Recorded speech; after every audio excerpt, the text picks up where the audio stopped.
இயக்குனர் சங்க தலைவராக உள்ளார். 18 திரைப்படங்களில் நடித்துள்ளார். 19 படங்களுக்கு பாடலாசிரியராகவும் பணியாற்றி அவருடைய படங்களையும் பாடல்களையும் ஆசிரியர்கள் எம்ஃபில் பிஹெச்டி படிக்கிறவங்களாம் எடுத்து ஆராயக்கூடிய அளவிற்கு மிகச்சிறந்த இயக்குனர் தயாரிப்பாளர் ஆர்வி உதயகுமார் அவர்களை மேடைக்கு அழைக்கிறோம்.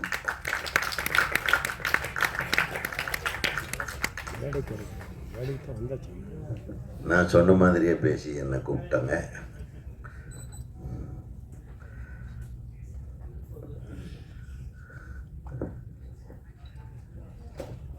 நான் ஏதோ 19 படத்தில் நடிச்சிருக்கேனாமா. நான் அடுத்த படத்துக்கு 50வது படம்னு போஸ்டர் ஓட்ட சொல்லலான்ட்டு இருக்கிறேன். 50 படம் நடிச்சிருக்கேன். 47வது படம் ஷூட்டிங் போயிட்டுருக்கு. எல்லாம் இவங்கனால தான். ஒரு படத்தில் தலையை காட்டணுன்னே பரபரப்பாக்கி விட்டாங்க. ஒரு அற்புதமான திரைப்படத்தின் இசை வெளியீட்டு விழாவில் தமிழ்நாடு திரைப்பட இயக்குனர் சங்கத்தின் தலைவராகவும் இங்கே மேடையில் வீற்றிருக்கின்ற என்னை பற்றி புகழ்ந்து பேசி சென்ற அண்ணன் நம்ம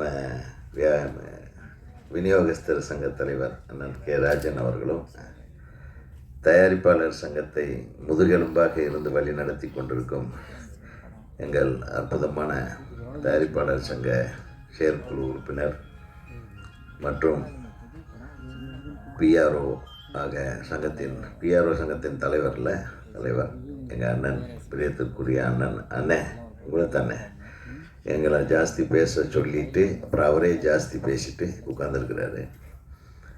அண்ணன் பயிலூர் ரங்கநாதன். ஆமாம், இசையமைப்பாளர் சிற்பி அவர்களே, எனது அன்பு தம்பியும் தமிழ்நாடு திரைப்பட இயக்குனர் சங்க செயலாளருமான இயக்குனர் பேரரசு அவர்களே, இந்த படத்தின் ஹீரோ அவர்களே, ஹீரோயின்களில் ஒருவரே, அப்புறம் லேகா அவர்களே, ரேகாஸ்ரீ அவர்களே, காயத்ரி அவர்களே, பத்திரிகை நண்பர்களே, ஊடக நண்பர்களே, ரொம்ப நாள் ஆச்சு நான் மேடைக்கு வந்தேன். அதில் தான் கொஞ்சம் திணறிட்டுருக்கிறேன். எல்லோரும் சொல்கிறாங்க சின்ன படங்கள் நல்லா ஓடணும். தியேட்டர் கிடைச்சா தானே ஓடும். இப்போ தியேட்டர் கொடுக்கறது யார் கையில் இருக்குன்றது முதல்ல முடிவு செய்ய வேண்டியது தயாரிப்பாளர் சங்கம். அவரே சொல்கிறாரு, விநியோகஸ்தர்கள் எல்லாம் முடிவு செய்கிறதில்லை யாருக்கு தியேட்டர் கிடைக்கும், யாருக்கு தியேட்டர் கிடைக்கிறது இல்லைங்கிறத. யார் முடிவு செய்ய வேண்டுமோ அவரிடத்தில் முறையிட்டு நீங்கள் முடிவு செய்ய வேண்டும் என்று அன்போடு கேட்டுக்கொள்கிறேன். ஏன்னா இன்றைக்கி 1 கோடியோ 2 கோடியோ 3 கோடியோ 5-6 கோடி வரையிலும் சிறு முதலீட்டு படங்கள் அப்படின்னு சொல்லி ஒரு வரைமுறையை தயாரிப்பாளர் சங்கம் வரையறுத்திருக்கிறது. அந்த 6 கோடிக்குள்ளே எடுக்கிற படங்களில் முகம் தெரிந்த ஹீரோக்களோ, தெரியாத ஹீரோக்களோ, அறிமுக ஹீரோக்களோ, அல்லது தோல்வி பெற்ற ஹீரோக்களோ, இவங்களுக்கெல்லாம் வரும்போது வியாபாரம்ங்கிறது எதுவுமே இல்லை, சுத்தமாகவே இல்லை. ஸோ வியாபாரம் இல்லாத ஒரு பொருளுக்கு எங்கே கொண்டு போய் வியாபாரம் பண்ணுறது? ஒரு கடையில் கொண்டு போய் வச்சா இது கொஞ்சம் கொடுங்கன்னு வாங்குவாங்க. அந்த கடையும் கிடைக்கலன்னா என்ன பண்ணுறது?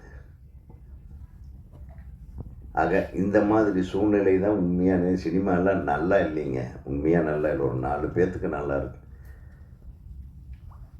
இப்போ கூட இந்த படத்தோட பாடல்களை பார்க்கும்போது ரொம்ப ரொம்ப அழகாக டியூன் பண்ணியிருந்தார் மறைந்த முரளி அவர்கள். ரொம்ப பிரமாதமாக இருந்தது. அதுவும் மறைந்த முத்துக்குமார் அவர்களுடைய வரிகளில் இந்த முதல் பாட்டு ரொம்ப அற்புதமாக இருந்தது.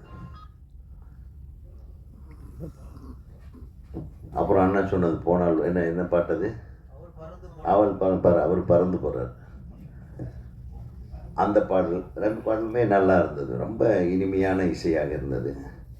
ஒரு ரீரெக்கார்டிங் சொல்ல வேண்டியதில்லை. அவர் நட்புக்காக, அன்புக்காக சிற்பி அவர்கள் மிக அற்புதமான இசையமைப்பாளர். அவர் வந்து இந்த படத்துக்கு உறுதுணையாக இருந்திருக்கிறது ஒரு மிகப்பெரிய விஷயம். ஏழுமலை அவர்கள், இயக்குனர் ஏழுமலை இந்த படத்திலே உறுதுணையாக இருந்து இந்த படம் முடிவடைவதற்கு ஒரு காரணமாக இருந்திருக்கிறார். அவரை நான் பாராட்ட கடமைப்பட்டிருக்கிறேன். தயாரிப்பாளர் சொன்னதை நான் இங்கே இருந்தாலும் ஒரு பண்பாடு கருதி சில விஷயங்கள் நம்ம வெளியே பேச முடியல. ரொம்ப நல்ல ப்ரொடியூசராக இருக்கார், ரொம்ப இனிமையானவர். முதல்லையே சினிமாவை பற்றி தெரிஞ்சது. அவர் இணை ஒளிப்பதிவாளராக பல படங்களிலே பணியாற்றி இருக்கிறார். இந்த படம் எடுக்கணும்னு வந்த டைம் தான் கொஞ்சம் பேட் டைமு, பட் நல்ல படம் எடுத்திருக்கீங்க. நிச்சயமாக இந்த எந்த முகமும் பார்த்தா முகம் சுளிக்கிற மாதிரி இல்லை, எல்லாமே அழகாக இருந்தது. அந்த எடுக்கப்பட்ட விதமும் பாடல் காட்சியாகட்டும், அது என்ன 2 ஹீரோ 1 ஹீரோயின் சப்ஜெக்டாக என்னமோ தெரில, அது எனக்கு கொஞ்சம் புரியல. பட்டு மிக அழகாக இருந்தது. அந்த பொண்ணும் அழகாக எக்ஸ்ப்ரெஷன் கொடுத்துருந்தாங்க. தம்பிங்க 2 பேரும் ஹீரோக்கள் 2 பேரும் நல்லா நடிச்சிருந்தாங்க. இந்த மாதிரியான படங்கள் நிச்சயமாக வாழை மாதிரியான சொல்கிற மாதிரி நிச்சயமாக ஓட வேண்டும். அந்த காலத்தில் பார்த்திங்கன்னா பெரிய படங்கள் சின்ன படங்கள்னு இல்லாமல் எல்லா படங்களுமே ஓடும். ஒரு தீபாவளிக்கு ஒரு 15 படம் ரிலீஸ் ஆச்சுன்னா ஒரு 10 படம் தியேட்டர்களில் 100 நாள் ஓடிடும். அப்புறம் மீதி படங்கள் எல்லாம் இவர் 75 நாளாவது ஓடும், இல்லை 60 நாள் ஓடும், 50 நாள் ஓடும். எந்த படத்தை எடுத்த தயாரிப்பாளர்களுக்கும் நஷ்டம் இருக்காது. அப்படின்னா அந்த 16 படத்தையும் பிரித்து ஜனங்க பார்த்துருவாங்க. அப்போது சிவாஜி படம் வரும், எம்ஜிஆர் படம் வரும், முத்துராமன் படம் வரும், ஜெய்சங்கர் படம் வரும். இந்த மாதிரி எல்லா நடிகர்களுக்கென்றும் படம் இருக்கும். ஒரு சாமி படம் வரும், அதுக்குன்னு ஒரு கூட்டம் போகும். ஸோ எத்தனை அழகாக இருந்த அந்த சினிமா. அந்த படங்களை பார்த்துட்டு வந்து நான் சின்ன பையனாக இருக்கும்போதெல்லாம் வில்லேஜில் இந்த திண்ணையில் உட்காந்து அந்த கதையெல்லாம் சொல்லிகிட்டு இருப்பாங்க. ஒரு திரைப்படம் என்பது தான் பார்த்து அனுபவித்து ரசித்த விஷயத்தை அது ஒரு திண்ணையிலேயோ ஒரு மேடையிலையோ ஒரு தெரு முனையிலையோ நின்று கொண்டு முழு கதையையும் சொல்லி கொண்டிருந்த காலம் அது. அப்படி சொல்கிற அளவுக்கு படம் எடுத்தாங்க. இப்போ முழு கதையை யாராச்சும் சொல்ல முடியுமா?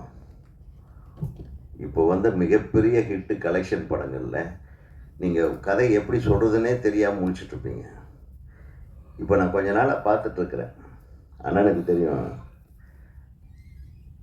படம் விமர்சனங்கள்ன்ட்டு நிறைய யூடியூபர்ஸு நீங்கள் ரொம்ப முயற்சி பண்ணுறீங்க. உங்களை நான் பாராட்டாமல் இருக்க முடியாது. ஏன்னா அந்த படத்தை பார்த்துட்டு இந்த படத்தை கதை என்னன்னு சொல்ல முடியாமல் திணறீங்க பாருங்கள். நொந்து நூடுல்ஸ் ஆகி அப்புறம் பார்க்கலாங்க, இது நல்லா இருக்கு, அவங்களுக்கு பிடிக்கும் இவங்களுக்கு பிடிக்கும்னு எப்படியெல்லாம் நீங்கள் ஒப்பேத்துறீங்க. உங்களுக்கு நான் தலை வணங்குறேன். இப்படி இருக்குது அந்த காலத்து படங்கள். ஏங்க நம்ம 90களில் இருந்த படங்கள் வரை ஒரு படத்தின் கதையை அழகாக படம் பார்த்து விட்டு வந்து சின்ன பசங்களுக்கோ பக்கத்து வீட்டுக்காரங்களுக்கோ கதை சொல்லுவாங்க தெரியுமா? அந்த மாதிரி ஒரு படத்தோட கதையை இப்போ சொல்ல முடியும். மிக பிரம்மாண்டங்கள் என்ற பெயரில் மக்களுடைய பாக்கெட்டை மட்டுமே எங்கே இந்த பாக்கெட்லேருந்து எவ்வளவு எடுக்கலான்றதை மட்டுமே மைண்டில் வச்சுட்டு ஸ்கிரிப்ட் பண்ணி அது உட்காந்து ஜனங்க வேறு வழி இல்லாமல் எல்லா தேட்டர்லேயும் அதே படத்தை போட்டு வேறு எங்கேயுமே போக முடியாது, நீங்கள் அங்கே தாண்டா வந்தாகணுன்றது கட்டாயப்படுத்தி இன்றைக்கு வசூல் வேட்டையில் ஈடுபடுகிறார். இது தமிழ் திரையுலகம் எந்த அளவுக்கு மோசமாக போயிட்டுருக்குன்றதுக்கு ஒரு எடுத்துக்காட்டு தான். தயவு பண்ணி நல்ல கதைகள் எடுங்க. கதைகளுக்கா பஞ்சம்? ராஜன் சொன்ன மாதிரி எத்தனை வாழ்வியல் விஷயங்கள் இருக்குது, எத்தனை அழகான விஷயங்கள் இருக்குது. நம்மை சுற்றி நடக்கிற நல்ல விஷயங்களை படமாக எடுங்கள். ஏதோ ஒரு இங்கிலீஷ் படத்தை பார்த்துட்டு இவ்வளவு பெரிய ஓட்டை இருக்கிற ஒரு கன்னெல்லாம் நாங்கள் பார்த்ததே இல்லைங்க, அதை சர்வசாதாரணமாக எடுத்து சுட்டுக்கிட்டுருக்காங்க. எங்கேங்க நம்ம ஊரில் அதையெல்லாம் நடக்குது? எத்தனை தடவை தான் காதலை பூ சுற்றுவீங்களே? சுற்றினாலும் பரவாயில்ல, நீங்களும் அந்த சுற்றுற படத்துக்கு எப்படியாவது ஓட வைக்கணுன்ட்டு நீங்களும் முயற்சி பண்ணுறீங்க பாருங்கப்பா. கஷ்டமாக இருக்குங்க. அதுக்காக நான் சொல்ல, இப்போ நானே எனக்கு ஒரு தயாரிப்பாளர் வந்து நீங்கள் கண்டிப்பாக ஒரு படம் எடுக்கணும்னா நான் ரொம்ப யோசனை பண்ணுவேன். ஏன்னா அவ்வளவு குழம்பி போயிருக்கு மைண்டுக்கு. ஒரு நடிகரை போட்டால் ஒரு 400 கோடி ரூபா கலெக்ஷன், ஒரு 600 கோடி ரூபா கலெக்ஷன் என்ற பிம்பத்தை ஏற்படுத்தி, கதை இல்லாமல், ஒரு அழகியல் இல்லாமல், எதை பார்த்தாலும் நைட்டில் போட்டு அடிக்கிறது, உதைக்கிறது, வெட்டுறது, குத்துறது, சுட்டு தள்ளுறது, அப்புறம் மீறி போனால் கடைசியில் எல்லாம் முடிச்சுட்டு ஒரு ஹை ஸ்பீடு ஷாட்டை போடுறது, இல்லைன்னா முன்னாடி போடுறது. எல்லா விவரம் தெரிஞ்சவங்க ஏமாற்ற ஆரம்பிச்சிட்டாங்க. சினிமாவை நம்ம தான் காப்பாற்றணும். சினிமா எப்பவுமே நல்லா தான் இருக்குது. சினிமாக்காரர்கள் தான் சினிமாவை ஏமாற்றுகிறார்கள். சினிமா யாரையும் ஏமாற்றுவதில்லை. நான் சொல்கிறேன், உண்மையுமே ரொம்ப மனசுக்கு கஷ்டமாக இருக்குது. நல்ல படங்கள்னு நம்ம சொல்லி சந்தோஷப்படக்கூடியது 1% கூட இல்லை. 1% தான் நல்ல படங்கள் என்பது வருகிறது. இன்றைக்கி பாருங்கள், தெலுங்கு ஃபிலிம் இண்டஸ்ட்ரியில் பிரமாதமாக படம் எடுக்க ஆரம்பிச்சிட்டோம். கன்னடா இண்டஸ்ட்ரி நம்ம தமிழ் படத்தை விட நல்லா எடுக்கிறாங்க. கேரளா சொல்ல வேண்டியதே இல்லை.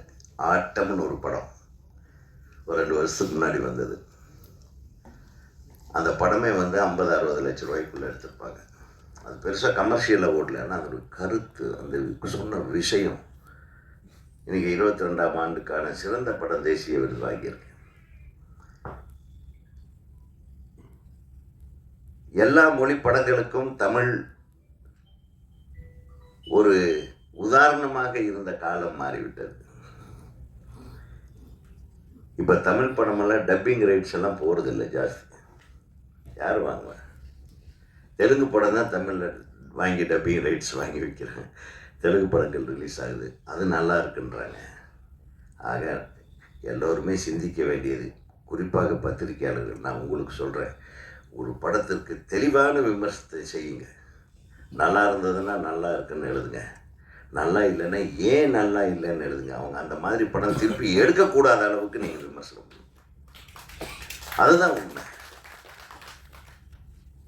சும்மா போய் அப்படியே போட்டு அப்படியே ஒரு பூஸ்டப் பண்ணிக்கிட்டு நீங்களும் சேர்ந்து ஜனங்களை ஏமாத்திடாதீங்க. இது என்னுடைய வேண்டுகோள். நான் சொல்கிறேன், ஏன்னா நம்ம ஒரு காலத்தில் நம்ம அவ்வளவு கண்ணில் ரத்தம் வர்ற மாதிரி ராத்திரியெல்லாம் தூங்காமல் காலையில் ஃபஸ்ட் ஷாட் எப்படி எடுக்கிறது, மத்தியானத்துக்குள்ளே இந்த சீனை எப்படி எடுக்கிறது, இப்படி எல்லாம் திங்க் பண்ணி பாதி நரம்பு சரியாக வேலை செய்யாமல் போனாங்க. இந்த டைமில் நான் சொல்கிறேன், உண்மையாகவும் சொல்கிறேன். ஏன்னா எல்லா உண்மையான கலைஞனுக்கு, ஒரு டைரக்டருக்கு, கேமராமேனுக்கெல்லாம் அவங்களுக்கு ஃபஸ்ட்டு வந்து பிரெயின் தான் அஃபெக்ட் ஆகும். அப்படியெல்லாம் கஷ்டப்பட்டு நடித்தவர்கள் இருக்கிறார்கள். சிவாஜி கணேசனை போல இன்றைக்கி கஷ்டமே படாமல் நடித்து காசு வாங்குறவங்களும் இருக்காங்க. கஷ்டப்பட்டு எடுத்த இயக்குநர்கள் இருக்காங்க. இன்றைக்கி ஜாலியாக வந்து படம் பண்ணுறாங்க. சில டைரக்டர்கள் நான் சொல்கிறேன், குறிப்பாக சொல்கிறேன், இயக்குநர்கள் மீதும் தவறு இருக்கிறது. முழுமையாக ஒரு கிராஃப்டை தெரிஞ்சுட்டு வந்து படம் எடுக்கணும். இங்கே படம் எடுக்க தெரிஞ்சுக்கிறாங்க. முதலையாவது ஃபில்ம் ரோலில் ஃபில்ம் ஷூட் பண்ணுவாங்க. நமக்கு இத்தனை 1000 அடிக்குள்ளே நம்ம ஒரு படத்தை எடுக்கணும், அந்த கட்டாயத்தில் இருப்போம். ஒரு சீனுக்கு கிட்டத்தட்ட ஒரு ஒரு ஒரு 400 அடி ஷூட் பண்ணால் 200 அடி, அதாவது ஒரு 2 நிமிஷம் படம் நம்ம ரெடி பண்ணலாம். இந்த ரேஷியோவில் பார்த்தீங்கன்னா ஒவ்வொரு ஃபில்ம் ரோல் ஒவ்வொரு அடியும் நமக்கு பணம் போட்டு வாங்கணும். டெய்லி போய் பணம் வாங்கிட்டு வருவாங்க ப்ரொடியூசர்ஸ் லேபில். இப்போ அது இல்லை. இப்போ டிஜிட்டல் வந்த கடைசியில் எத்தனை நிமிஷத்துக்கு அவங்க படம் எடுக்கிறாங்கன்னே தெரியாது. அங்கே ஒரு கேமரா வை, இங்கே ஒரு கேமரா வை, அங்கே ஒரு கேமரா வை. ஒவ்வொரு கேமராவுக்கும் விலை இருக்குது. அதை எடிட் பண்ணுறது, எல்லா கண்டென்ட்டையும் பார்த்து எடிட் பண்ணுறாங்களேன்றதே ஒரு டவுட்டாக இருக்குது. நான் அவ்வளவு கண்டென்ட்டு. ஆக planning is a must. Plan பண்ணி ஒரு இயக்குனர், ஒரு தயாரிப்பாளர், நல்லா பிளான் பண்ணி படம் எடுத்த ஒரு தயாரிப்பாளரை காப்பாற்ற முடியும். பிளான் பண்ணி ஒரு தயாரிப்பாளர் இவ்வளவு நாளுக்குள்ளே எடுக்கணுன்றது ஒரு டைரக்டரும் ஒரு நடிகரும் ஒரு தயாரிப்பாளர் உட்கார்ந்து பேசி படம் எடுத்தாங்கன்னா ஓரளவுக்கு உங்கள் நஷ்டத்தை தவிர்க்க முடியும். அதையெல்லாம் மீறி ஒரு மிகச்சிறந்த கதையை, ஒரு மிகச்சிறந்த விஷயத்தை நீங்கள் அழகாக எடுப்பீர்கள் என்றால் உங்களை நீங்கள் தற்காத்து கொள்ள முடியும். இந்த 3 இல்லைன்னா ரொம்ப கஷ்டம், சினிமாவே எடுக்கக்கூடாது. அதுதான் உண்மை. அது உங்களையும் வருத்தி, படமே யாரும் வாங்க மாட்டேன்றாங்கன்னு வாங்குறவங்களையும் வருத்தி, தியேட்டர் கொடுக்க மாட்டேன்றாங்கன்னு தியேட்டருக்காரங்களையும் திட்டி, நம்ம நல்ல படம் எடுத்தால் நிச்சயமாக நாம் வெற்றி பெற முடியும். அந்த நல்ல படம் வரிசையிலே செல்லக்குட்டியும் இருக்க வேண்டும், இருக்கும் என்று மணிபாய் என்ற இந்த தயாரிப்பாளருக்கும் இந்த படத்திலே பங்கு பெற்றிருக்கும் அனைத்து தொழில்நுட்ப கலைஞர்களுக்கும் நடிகர் நடிகைகளையும் வாழ்த்தி நான் விடைபெறுகிறேன். நன்றி, வணக்கம்.